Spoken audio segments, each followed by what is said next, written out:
I like both those players to score here. A little bit different for me in terms of how I bet props. I typically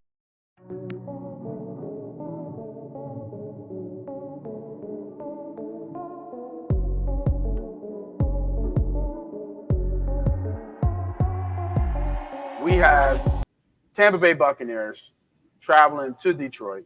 Detroit is now favorite -6.5. Total is 48.5. Money line is -265. Detroit, you guys did it. You won a playoff game, and guess what? You get to host another playoff game. Believe it or not, first time in franchise history, the Detroit Lions will host 2 playoff games, and you got Baker Mayfield and the Tampa Bay Buccaneers coming to town. This seems really one-sided.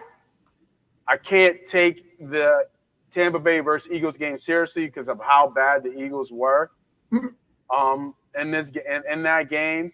So you Tampa, but Tampa's quietly like hot, right? They're 6-1 in their last 7. Believe it or not, if I'm not mistaken, double check me on that one, Sharp. But I'm almost sure they're 6-1. Yeah, that sounds right. Yeah, in their last 7. So they're whether they're beating the Carolina Panthers and the Philadelphia Eagles, they're winning ball games and they're gaining confidence. And I do believe they think they can come in here and win the game. My bet on this game, I think you talked about him. You really like this player coming out of Bama, and you like him as a generational type talent running back, and that's Gibbs. I'm going with. Do I have Gibbs here? Yeah, I'm sorry. I have 2 bets here. I have Gibbs anytime touchdown. I like Montgomery. I think Montgomery is the bell cow. Obviously, he scores a lot. But if you think about it, Gibbs is right behind him. Montgomery has 13 touchdowns. Gibbs has 11. And he's not even the full guy. So Gibbs scores a lot. And then I needed to see the eye test with Laporta. He looked good last week, surprisingly, after that kind of bad knee injury. And Tampa, we've seen it for the last, out of these 6 games. In those 6 games, 4 games tight ends have scored, including last week. Give me Laporta to score here as well. He makes and helps this offense go. I don't know if he can stretch the field like he typically does, but I think he can score a touchdown. I think he'll be a factor in this game. He came out of that game unscathed, and he looked good, right? He looked crisp, didn't take a lot of big hits. I didn't see any mobility movement. He has a brace on his knee, which no player likes. But I think you see Laporta having a decent game here. I like both those players to score here. A little bit different for me in terms of how I bet props. I typically don't take touchdown bets. But for Detroit to win this game, I think these players pretty much have to score. You look at the top 4 guys, they're all Detroit, right? The top odds. I'm taking the 2 of the younger guys. Montgomery, I do like, but I think Gibbs can break one. You see Gibbs get some goal line carry, especially almost close at the 10-yard line. And they don't switch out. When a running back gets close, they let that running back finish the drive. So give me Gibbs. And like I said, based on Tampa's, even though they got great linebackers, they just give up yards to good tight ends. Give me Laporta to score as well at +115. I got the odds a little bit better here because I bet this earlier in the day. So you might not want the Gibbs bet at -125, but I think it's pretty telling that he's tied with the person with the highest odds to score, in terms of on the slate with Gibbs. So give me Gibbs, give me Laporta. I might even mess around and put him in a 2-leg parlay.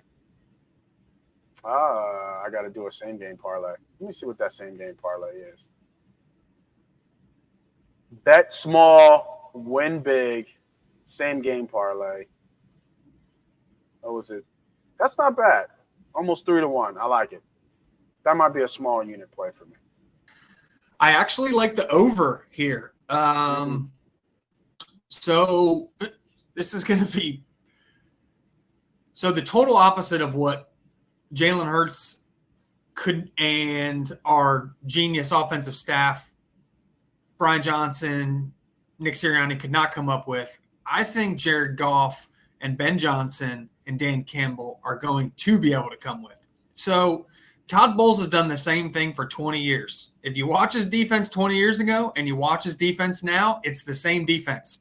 He literally walks up 8 to the line of scrimmage like every time, and then some 5 come and some 3 drop, right? That's literally like occasionally he'll just line straight up and play base defense, Vita Vea over the center and just play base and blah, blah, blah.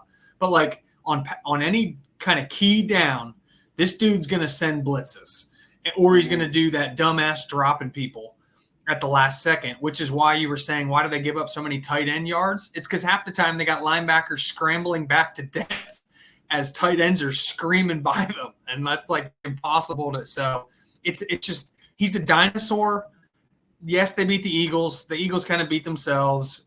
They literally blitzed every snap, and we didn't have any hot routes. We didn't do any max protects.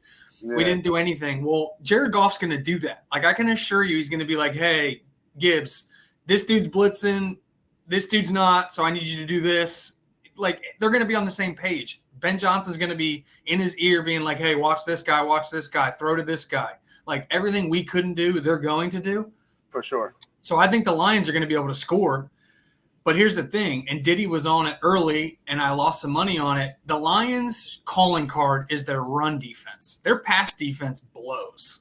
All they can do is rush the passer when Aiden Hutchinson creates chaos. But outside of that, they're just a really good run defense. So I actually think Baker Mayfield's going to be able to air it out and move the ball too, because he's in rhythm. His receivers look good when they're catching the ball. Yeah, no, right. So I actually think this is like a 30-20 type game where both teams cruise over 20 both teams score over 20, and I think this game goes over 50. So I actually like this. I like this over all the way up to 50.